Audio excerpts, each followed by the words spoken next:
In the Middle East, I covered a number of stories for which men had set themselves on fire in protest to the disparity for which they were facing.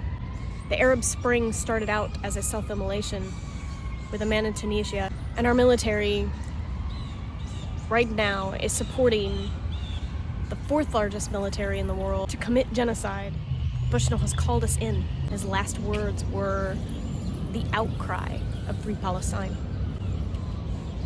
And he'll be remembered as a martyr. It's not about celebrating his death. And not everyone who sets themselves on fire necessarily anticipates that they'll die, because there have been people who've survived. I think part of the reason that he didn't is because cops pulled a gun on him first, as if what? That's gonna stop the fire?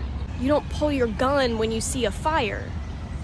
You pull the fire extinguisher first, but that wasn't the first instinct, which shows the violence in our country, and he was protesting the violence in our country. A U.S. soldier began to see the reality and the truth, and he called it out, and military generals are already trying to dismiss it in the press briefing. When are we gonna shift the narrative in the story?